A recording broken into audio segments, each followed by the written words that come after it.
it's a pleasure. First of all, thank you so much, Diane and John Mark, for the invitation. It's a pleasure to meet you and to really have a very informal discussion.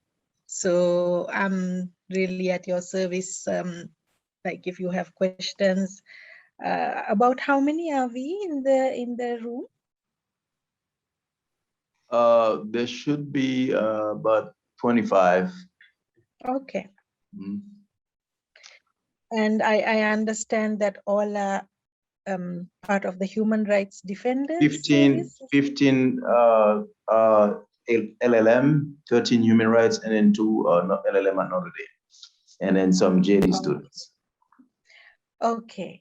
So I think I was asked to speak about like my path, how I came to this work in the Human Rights Office, particularly on human rights and development issues.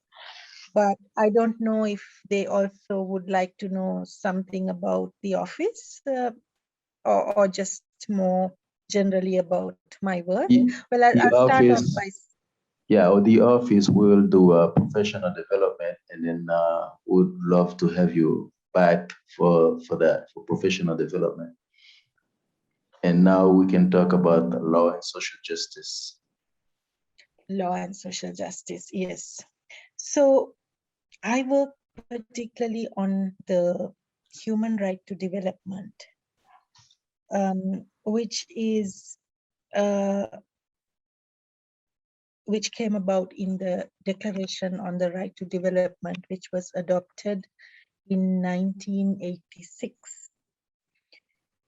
It has a particularly social justice orientation because this declaration came out of the decolonization of formerly colonized states. After the formation of the United Nations, 1945, you have the UN Charter. In 1948, we had the Universal Declaration of Human Rights. 1966, you have the adoption of the two covenants, International Covenant on Civil and Political Rights and on Economic, Social, Cultural Rights. So you see that steady historical development of human rights, but the Declaration on the Right to Development comes out of a long struggle of developing countries for social justice, and particularly in the sphere of the economy, so economic justice. And my work really relates to making known this declaration, which is not very well known to this day, and trying to make it a reality for people. Now, how do we do that? Primarily through raising awareness, publishing materials, capacity building. We have an online module which we roll out twice a year, because the textbooks on human rights, traditionally, conventionally, the textbooks available around the world on human rights often make no mention of this particular right. So we have to make our own path towards making it known, towards making it real. Now, the Declaration on the Right to Development really came out of also the struggle for what you probably have heard of, the new international economic order. Because as countries became independent, starting from 1945 onwards, they realized, many countries realized after some time that they had got the political independence or the political sovereignty, but not really the full economic sovereignty or the economic independence. And this is a struggle which goes on actually to this day. It is best illustrated by the whole war on vaccines or the what we think is an injustice in relation to vaccines, that perhaps some of you are very familiar with this, the struggle or the ongoings in the global scenario of vaccine, or access to medicines and access to vaccines. And right now, the statistics are quite revealing that in the developing world, really, there's a huge, still a massive problem of lack of access to the vaccine, the COVID-19 vaccine. So this is just an illustration of some of the issues which we look at under the human right to development.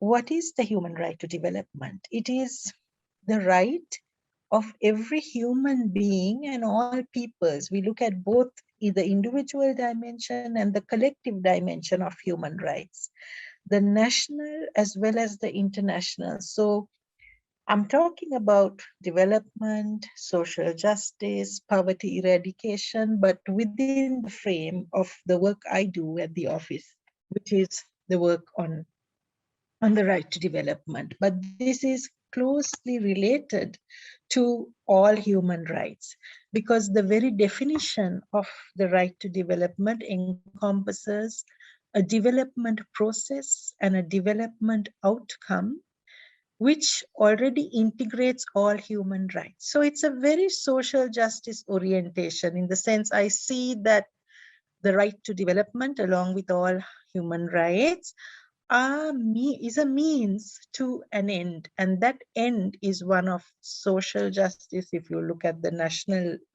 level, but also global justice, social and global justice, which would be the ultimate ends if this right, together with all other human rights, is implemented, is realized. Now, how does one manage to implement this? Is really mostly through policy. Policies of economic policies, public policies, macroeconomic policies, policies on international trade, investment, finance, etc. See, when the right to development struggle started, I mean, we can go back to one of the first pronouncements when this term right to development was used, was in 1966 by the foreign minister of Senegal. So African countries have really led the right to development because it's rooted, I would say the right to development is rooted in the African continent. And some of the greatest jurisprudence on this right comes out of Africa. So we had Keba Mbaye of Senegal in 1972. We had Mohamed Bejawi of Algeria. We had George Abissab of Egypt. So the original leading thinkers on the right to development were from Africa. Because when countries became independent, they realized that there were some inequalities, injustices at the global level. Of course, we know that there are injustices at all levels, and including very much in all countries at different levels within countries. But so the right to development looks at that as well, because social justice, global justice, it's also interrelated. So if you go back to the vaccines example, you see that today, most of the advanced, richer countries have taken great strides in vaccinating their people. But in the poorer world, in the global south, let's talk of the global south and the global north. In the global south, it is still a distant reality, and the statistics show that the level of people vaccinated is much, much less. So in 1966, going back to Dudu Thiam, he said something has to be done. He said this in the General Assembly, something has to be done to bring the level of the standard of living and the level of life life's resources and the use of those resources to share in the benefits of development, that something must be done to make the developing country life closer to that of the developed countries. So that was in 1966. Then in 1974, we had the new international economic order, where southern states were struggling for equity, for justice, for equality, for fair terms of trade, for investment, for a certain amount of sharing of the global resources, right? So that was a long history. And finally, in 1986, a United Nations Declaration was adopted in the General Assembly, which recognized the right to development as a human right of individuals and peoples, because it has a very collective aspect as well. So it's the right of every individual, but it's also the right of states. It is a human right, and therefore we don't talk of rights of states. However, we talk of equality of opportunity for countries, equality of opportunity for nations, for peoples, and for nations. Right? So and then in Vienna, the Vienna Declaration on Human Rights from the World Conference of Human Rights, which set up our office, which set up the office of the United Nations High Commissioner for Human Rights. There it was recognized, because when the Right to Development Declaration was adopted in 1986, there were a few countries which were, which abstained, and one country which voted against it. Now, in 1993, there was global consensus. There was global consensus. All countries in the universal global community agreed that the right to development is a fundamental human right, and that it is about human rights, but also economic relations among nations, right? So social justice as well as global justice. Since then, it has been affirmed in many, many places, including the Rio Declaration of 1992 on Environment and Development, the World Summit Outcome, the Millennium Declaration, the Istanbul Declaration of Least Developed Countries. Many, many times, over and over again, at practically every major UN summit, it has been reaffirmed, including, of course, you are probably familiar with the current, the global development policy framework. I work very much in a development frame. So when I talk of social justice, it's very closely related, at least for me, to development. And so if you look at the modern day global development policy framework, in 2015, you had the Sustainable Development Goals, right? The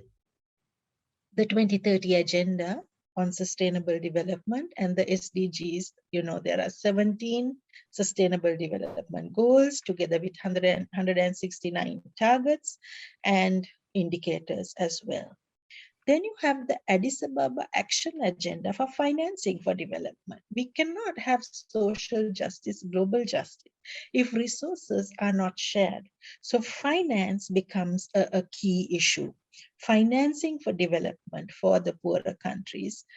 Not, well, one main way is, of course, overseas development assistance, ODA.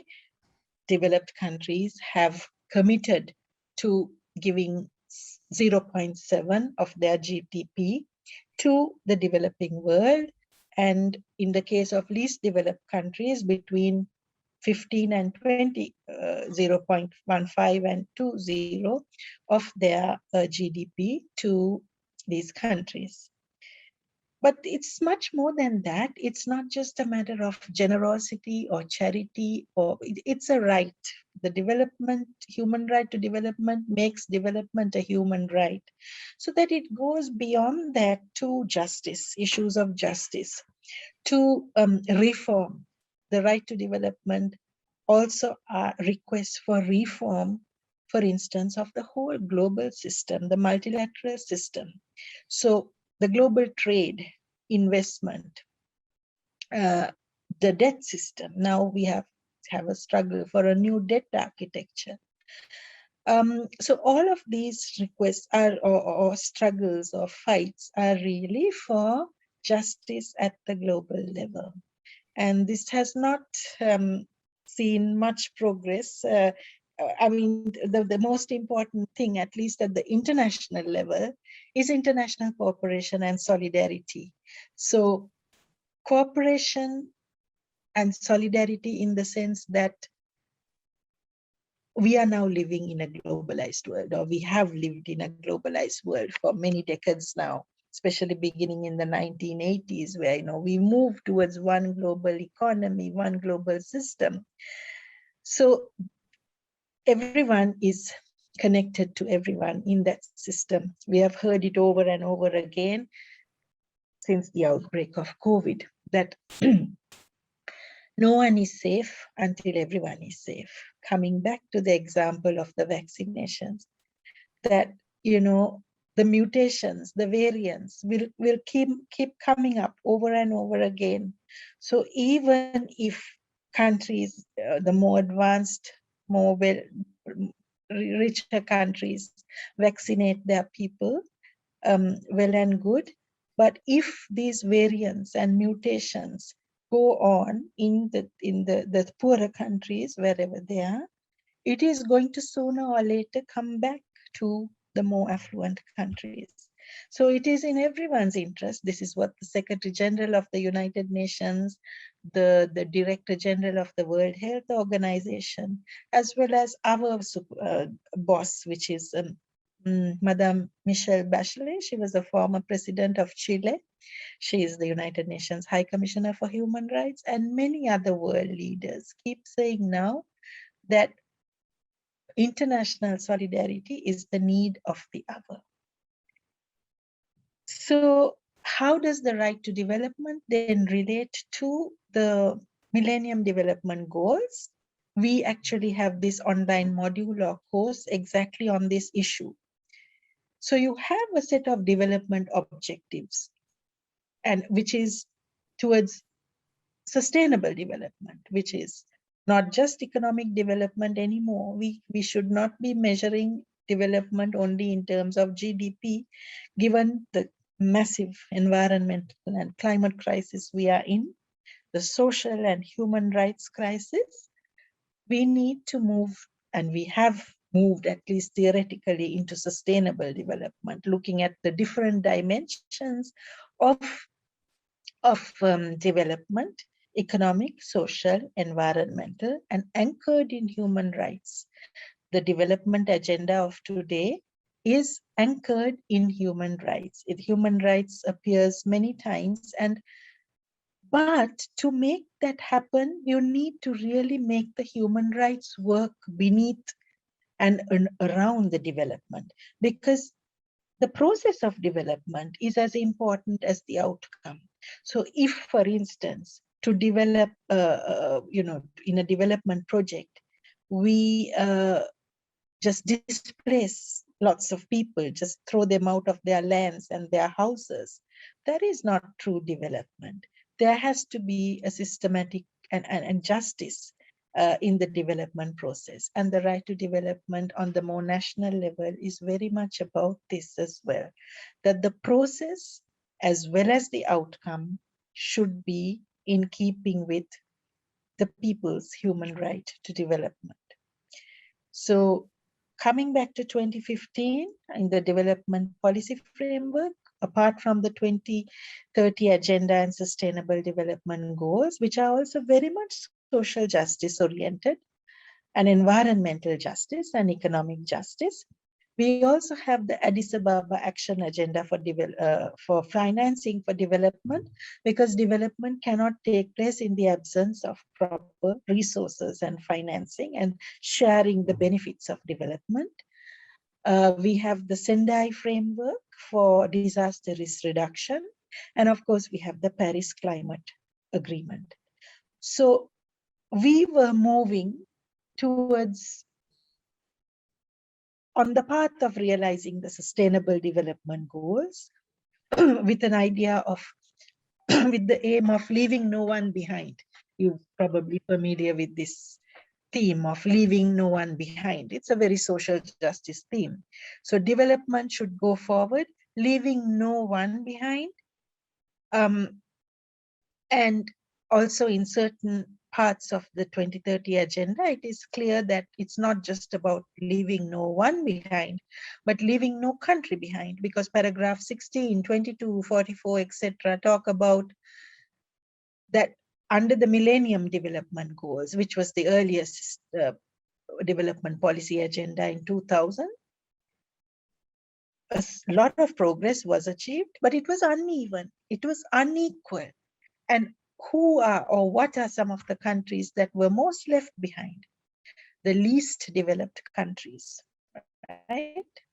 The least developed countries, the landlocked developing countries, okay? The small island developing states, which today are highly threatened by climate change, and even to the point of their very survival and the survival of their people, their cultures, right? And countries in Africa are mentioned because many of the African countries are also least developed countries. And countries in conflict and post-conflict. All of these were lagging behind in so-called development. And then we come, of course, to end of 2019, early 2020, when the whole world became disrupted. Our lives, our livelihoods, everything really became disrupted with the COVID-19 pandemic. No? So this has led to massive destruction of people's lives, of course, of so many people. Millions have lost their lives.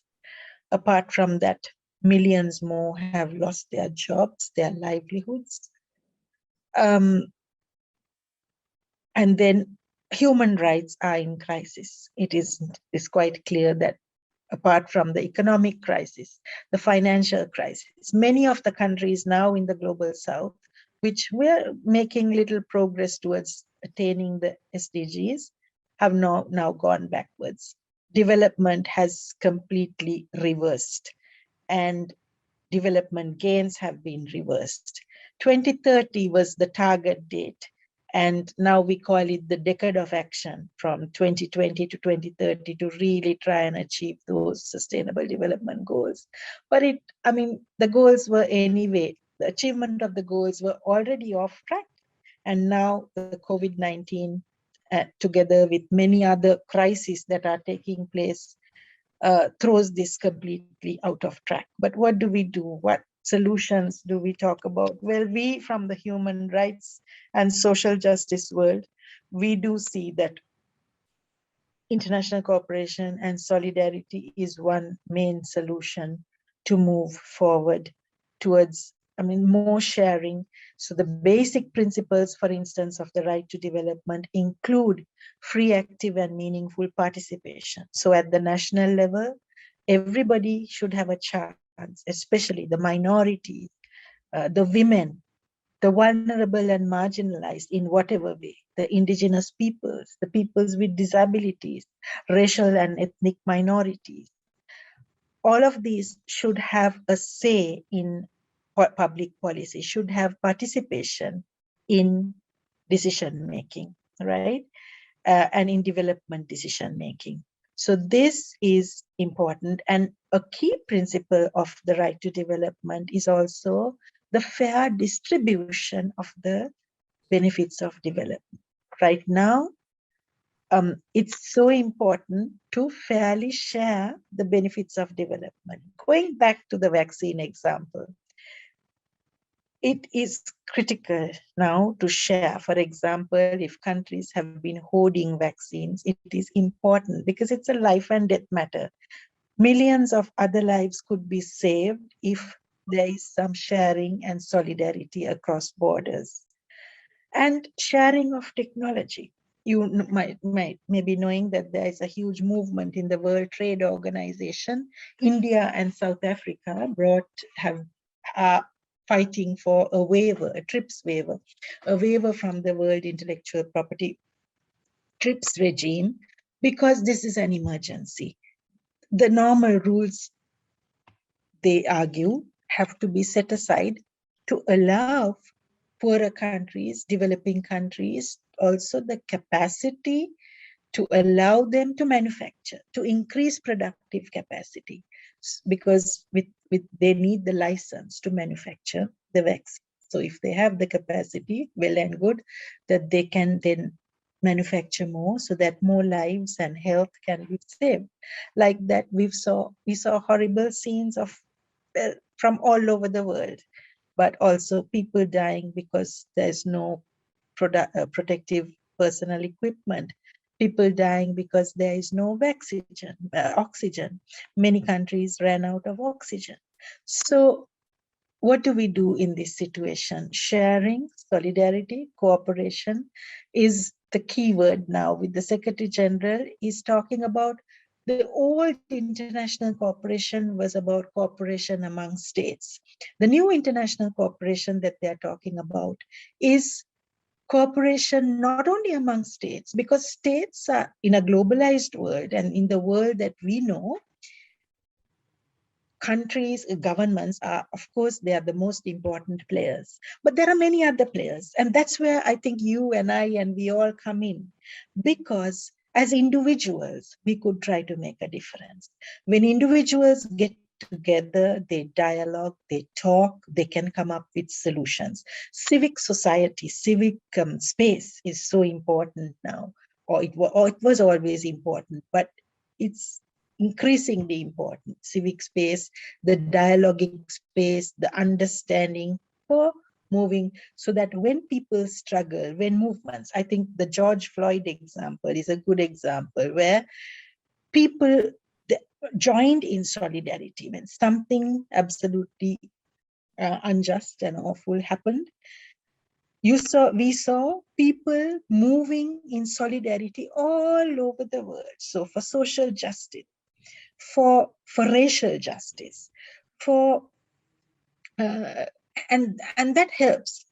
If you go back to the apartheid, the ending of apartheid in South Africa, it was very much helped by international solidarity and solidarity across nations, across peoples. So I would add this word solidarity and cooperation to social justice and reform. When we see unjust laws, including at the international level, we've got to struggle and make the case for reform.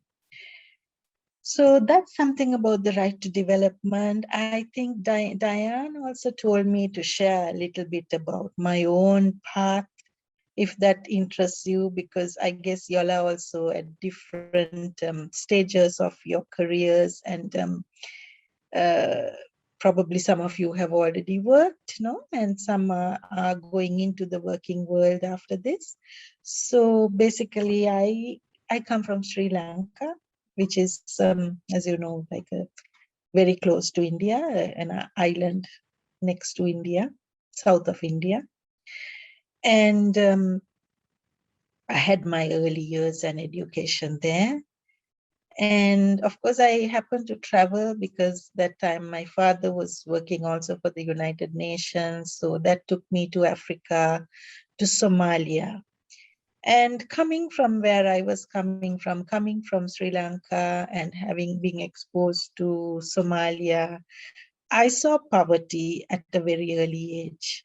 And not only poverty, but poverty and plenty, because you see within nations and across nations, there is these contradictions of so much resources and riches for some and nothing for others, like this huge gap. Now, inequality is one of the biggest global and national issues right now. The systems which have been in place, the systems of trade and other systems, economic systems, have been closely connected to, having a few people rich at the top and then many people with nothing. You can talk of the 1% and the 99% or whatever.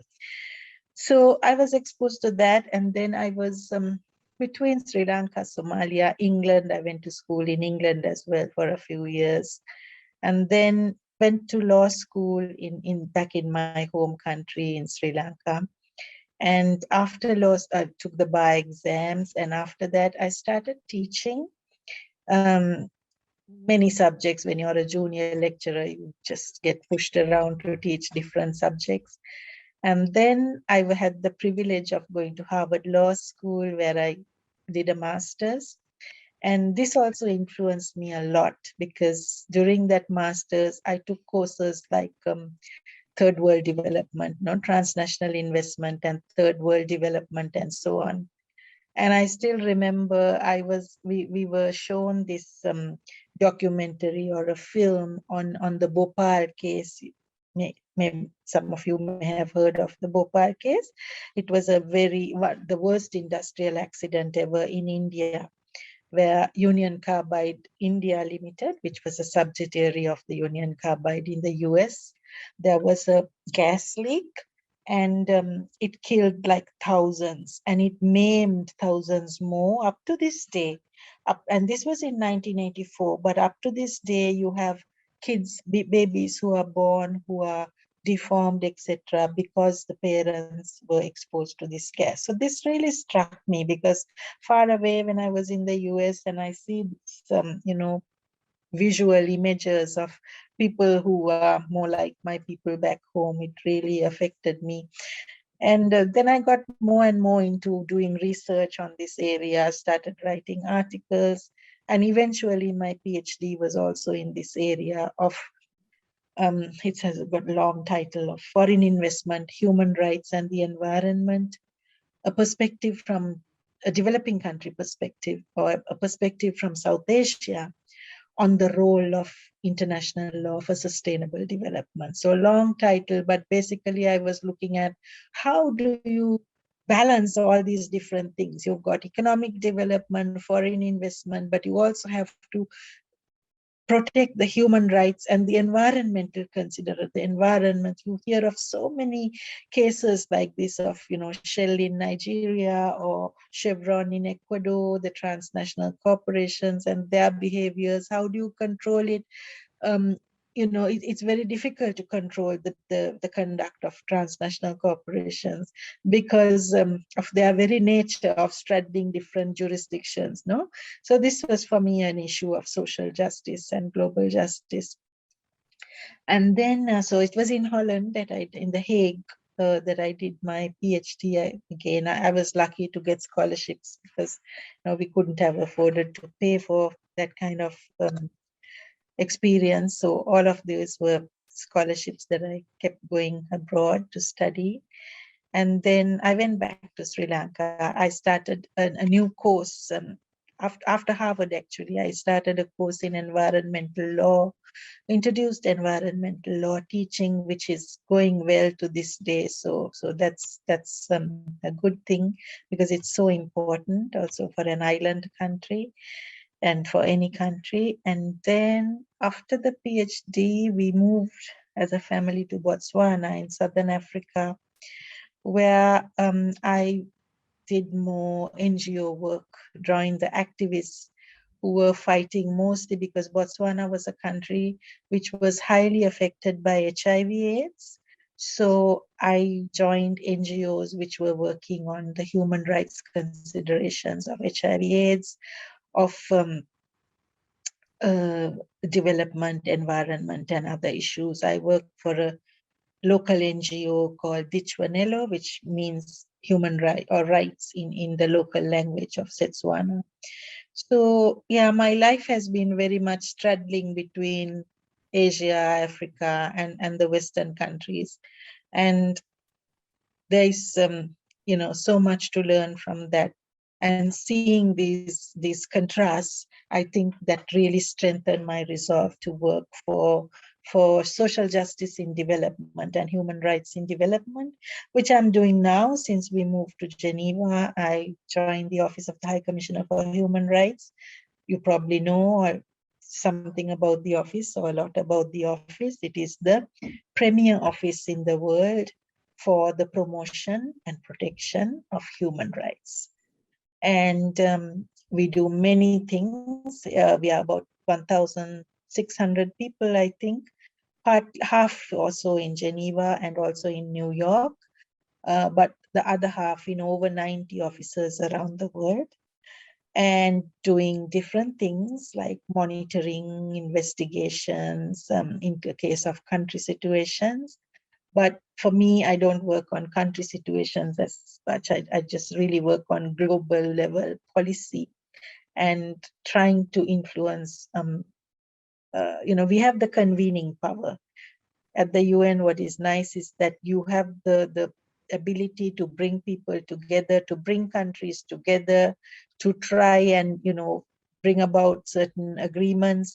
Next month, for instance, I'm organizing a conference. And if you all are interested, I can send you the details. It's, of course, everything now is also available online. So on the 11th and 12th of October, I have a conference called the Human Rights Council Social Forum. You know, the Human Rights Council, right? The intergovernmental body of 47 states, um, uh, uh, who the premier body for promotion and protection of human rights. Then, of course, there's all the treaties. There's over 10 treaties, and we are also the secretariat. The office is the secretariat for all of the human rights treaties. So we support the independent experts on the treaty bodies to carry out their work. We also support all the special procedures, right? The special procedures, mandate holders, both thematic mandates and country mandates are supported by the office. And apart from that, the High Commissioner has her own role. So the office, apart from supporting the special procedures and the treaties and the other mechanisms like the Universal Periodic Review, the petitions and complaints section. Apart from all that, the High Commissioner and her staff have a role. The primary role is to promote and protect human rights all over the world. It's very tough now because human rights are really in crisis. But the thing is, we have to go on, we have to keep trying, we have to keep doing our best to educate people on their rights, to help countries to implement or to deliver human rights, civil and political, economic, social, cultural, and also the solidarity rights, such as right to development. And now we have developing more and more the right to a healthy environment. There is a resolution at this particular council session, which is going on right now. There is a movement, there's a resolution coming up to create the right to, on the right to health, to recognize the right to a healthy environment, and also want to create a new special procedure. There is a special rapporteur on climate change. So it's very interesting to watch the politics. I know, like I also was an academic and studied law from the textbooks. And when you see it from the other side, it is quite different to what we learn in the textbooks. You know, you see a lot of politics and political dynamics coming to play, which have a lot to do with the pragmatic realization and implementation of human rights. Now, let me stop there because perhaps you have some comments or questions. Thank you very much. Thank you very much, Professor Puvimanasinghe. Everybody, would you please? Thanks. Wonderful. If you have questions, please address them. And I only have one. Okay, Simba, go ahead. Sure. Thank you so much for taking time to speak to us. My name is Simba. I've always admired your country of Sri Lanka and watching the cricket growing up. So really good to see you and hear more about the work that you've been doing. My question relates specifically to what you mentioned, the India-South Africa petition at the World Trade Organization relating to a TRIPS waiver. Research that has recently been done has shown that if we were to start today, or if the waiver is to be granted today, it will take about 3 years for the countries that actually want to manufacture these vaccines based on these waivers to actually get paid. So the problem is much deeper than the waiver. And in any event, Moderna already announced in 2020 that they will not enforce any of these patents on the COVID-19 vaccine. So my feeling is that it's sort of a red herring to focus on the waivers and the patents because the problem could be much deeper. So I just wanted to, get your thoughts around that, on what you really think could be the solution to ensure that there's vaccine quality during this pandemic. Thank you, thank you. Well, I mean, the waiver debate has been going on for about a year now, no? I think it was last October or so when it was first presented. And I think that had that been, moving faster, and the US actually, President Biden even supported it, right? Somewhere this year. But there is objection from several other countries. So it is true, but it's just one. I mean, I think there are so many different, we have to try every possible entry point, no, to save lives. So 3 years maybe, but if this was, started earlier, if there was progress earlier, we could have got a little more success earlier. But now if we start and they start the text-based negotiations, yes, it's going to take a long time.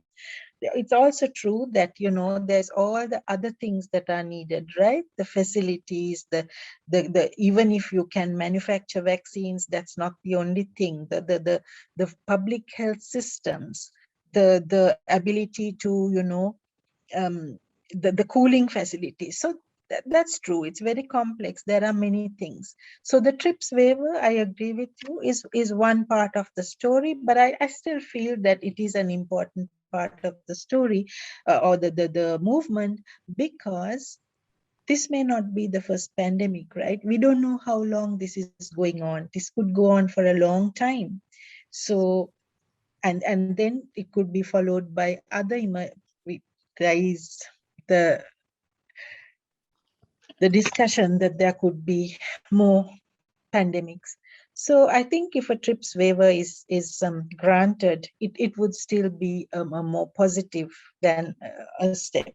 But I think for immediate purposes, to save lives, there are other things that could be done, which would be much faster than that, such as sharing the excess doses, right? That could be an immediate step towards saving lives, isn't it?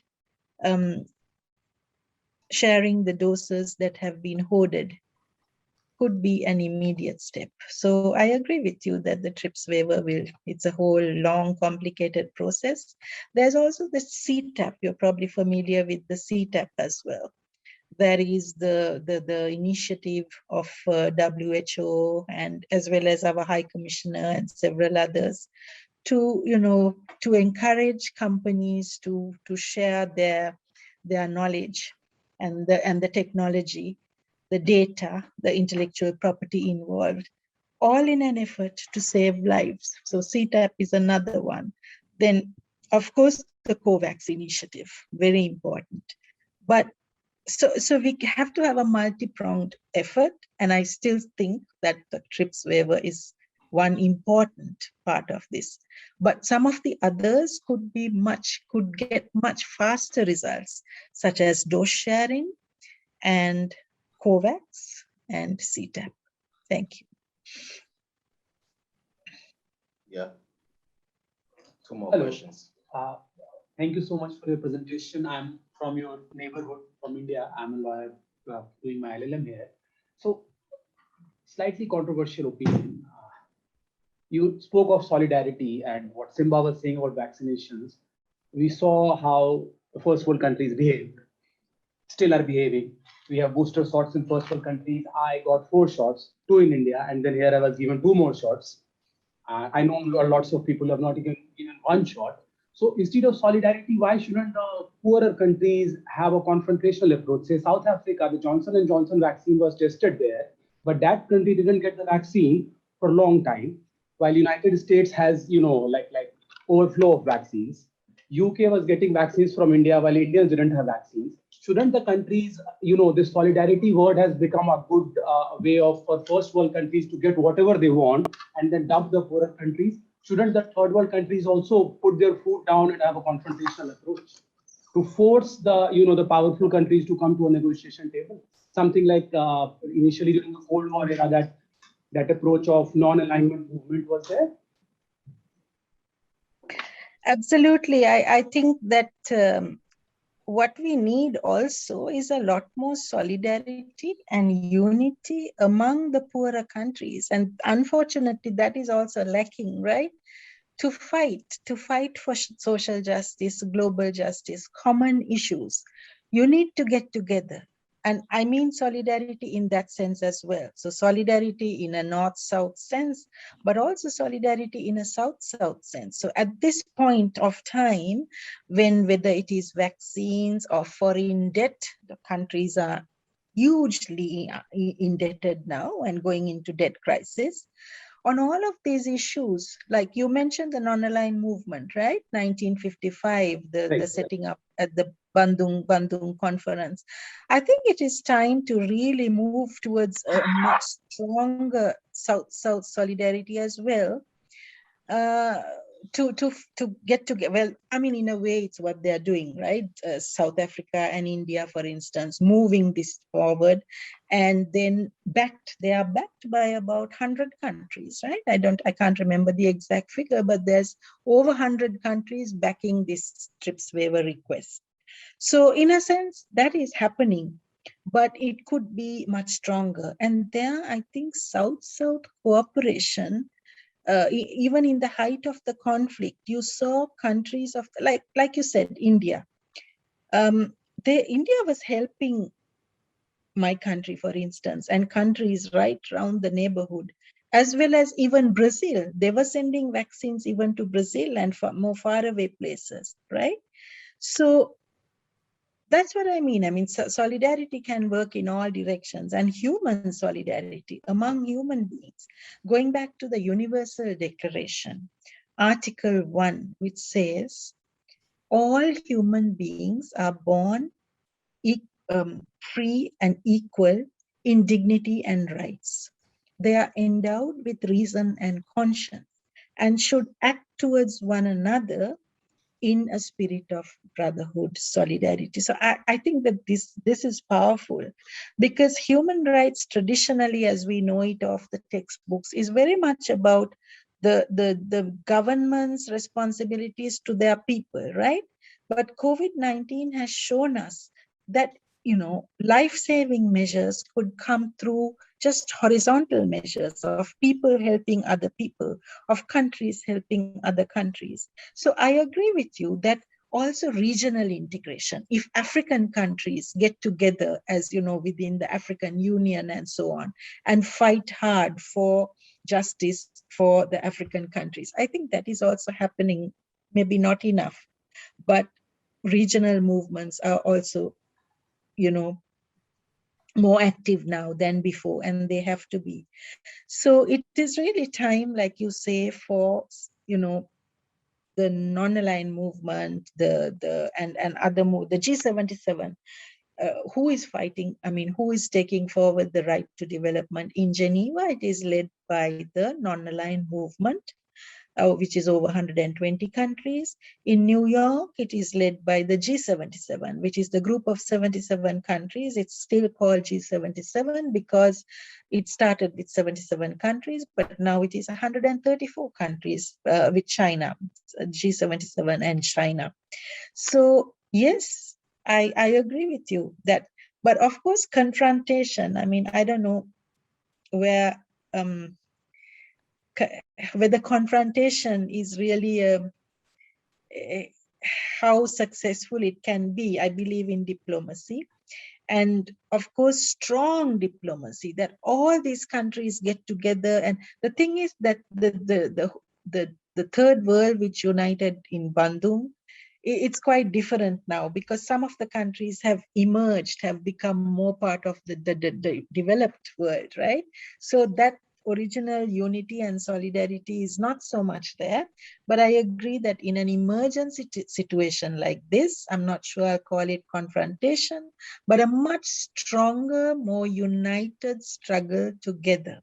But also look at global governance. Who is making the decisions for whom, right? Like in global trade, in the World Bank, in the IMF.